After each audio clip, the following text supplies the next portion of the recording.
Alright, get your shit squared away. What am I going to say? That never stopped me before, did? I'm going to leave that in the video because I'm recording right now. Are we? You see what we do all right? Okay, guys. Hi, guys. This is Chuck from the River Valley Railroad 2.5. Yesterday, Harold, Mark, Steve, and I were doing our annual 4th of July weekend get-together, and Harold ran trains for like 3 hours, never had a derailment.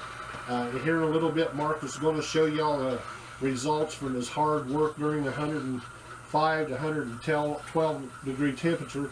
Steve's over here right now working on the upper level. He's running some trains back and forth here. How's it going, everybody? So some of the things that's happened is, of course, we have wireless NCE throttles, but we also have a router hooked up to the computer so we can use our smartphones and our pads to operate trains.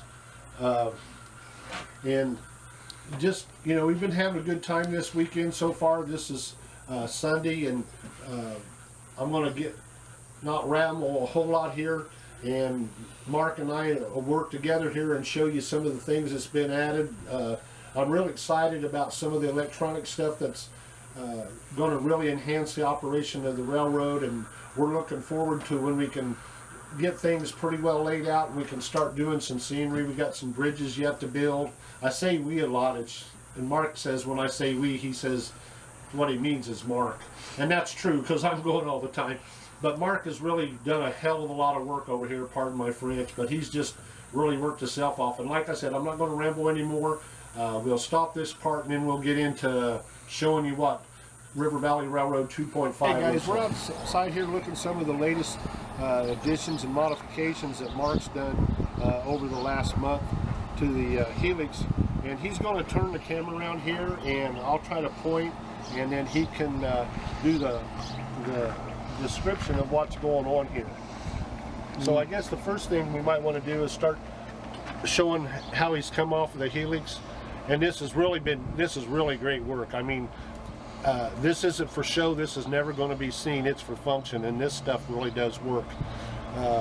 And the capabilities now with these different tracks coming off of here, we can turn trains around. And now I'm going to let Mark tell you about some of the things that he's done with the tortoise switch machines and the remote coupler parts of it. Sure. Let's first go up here. The helix is a total, let me back up, it's a total of 6 levels tall from bottom to top.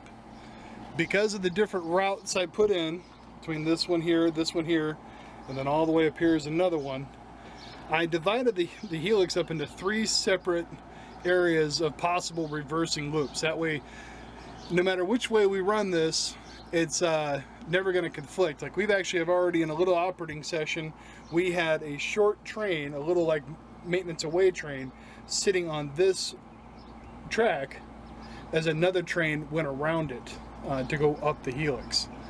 All 4 of the turnouts are on the helix are controlled via remote mount tortoises using the little wire here. Yeah, this is actually a tubing with a wire inside of it.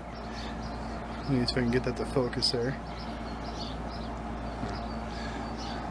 And now all 4 of those are also controlled via an NCE switch 8 inside the room, which we program them each an address. You can see number 301, 302, the switch over there, that's 303, and that one's 304.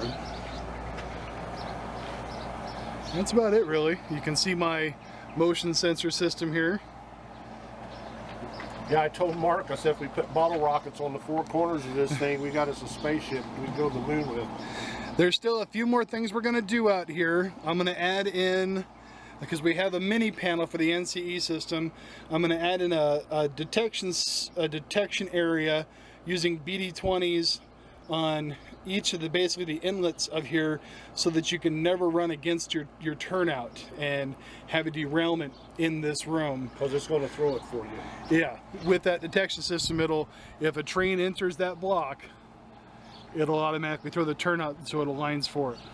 Yeah, I wasn't trying to walk on that, but you know, just so people would know what we're talking about. So like, if the way this track is throwed right now, it's throwed for the helix. So if a train comes out of here, the detection systems that Mark is going to install, it will throw this turnout. So you'll never run across the points. And yeah, it's going to be really handy to have that. All right, so So now we go back inside and you can go over some of the things that you've done in there with the switch aid and show some of the things about, especially the upper level of what's done in there. Sure. Okay, we'll be back in a minute and Mark will show you some other stuff he's been working on. One of the key elements of the upper level now is over here. You can't see it, but coming out of the helix over there, right under this track, it comes out of the helix, goes underneath back there, and back in there you can see the train. I think if he can zoom in, that came off the helix. There you go, you got it. And then there's two turnouts so we connect these two pieces. But anyway, to get back to what's going on here, I'm going to stop. Okay, I'm going to move out.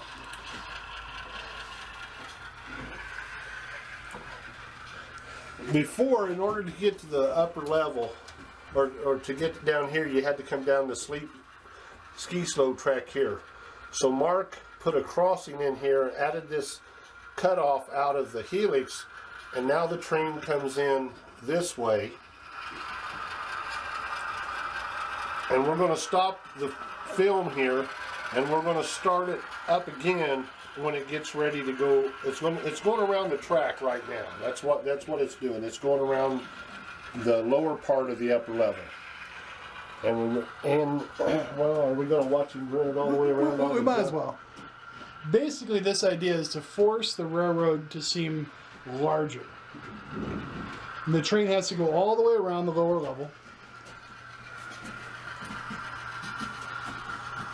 As you can tell, we've been hanging out in here for a bit. Now, don't mind the smell. If you have smell-o-vision on your YouTube channel, we'll put the scratch and sniff in the mail for these people. Yeah.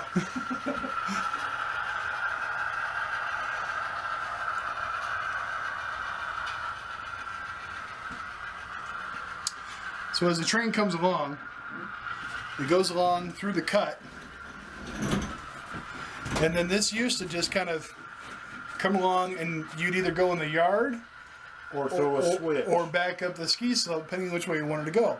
Now you are forced, except for this hidden crossing or crossover, to go up the ski slope.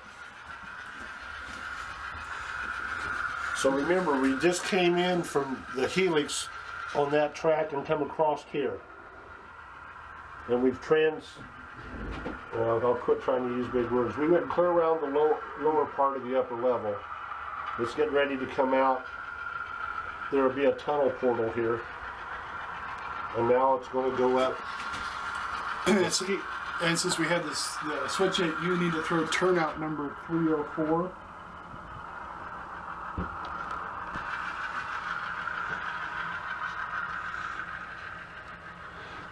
And we haven't showed this in the video, but this train left the lower yard down here. It's went clear through the helix. It's come up, went through the upper level, and it's going to hit the helix and go back down to the lower yard. We haven't had to use a turntable to turn an engine or any of that kind of stuff. No runarounds to get the train facing the other way. So, and stay tuned, because there's going to be some serious modifications in this area here that's going to really change the operating possibility, or that's not the right phrase to use, but anyway, it's going to give us a lot more operation capabilities in this area across the lift bridge and things. And as you can see, heads across the lift bridge, and it's going to go in the Great White Mountain there, and on to other points through the helix. All right. Anything else you got to add? Well, you know, just that, you know, it's been great having Harold and Mark and Steve and I did a dinner out on the patio yesterday, and Steve and Mark and I did it again today. And it's nice just to carry on the tradition of the River Valley Railroad. Don't forget to come back, guys, when we post new videos, because there's some other stuff that's going on. I got a surprise today, but it's not completely finished, so I'm not going to tell what it is. We're going to wait when we do a video of it. And as always, thanks you guys for watching. And if you're ever in the Tucson area, shoot Mark a personal message so you can make arrangements. So if I'm not in town, if Mark's here after classes, I'm sure Mark would be more than willing to give you guys an opportunity to operate on the River Valley Railroad. And as always, like and subscribe. Like and subscribe to this guy, Steve Roberts, on YouTube. We'll put him in the comments, and of course me, Mark. Like and subscribe me as well. That's it. I think we need to call this a night. What do you think? All right. It's good. Bye, everyone. Bye.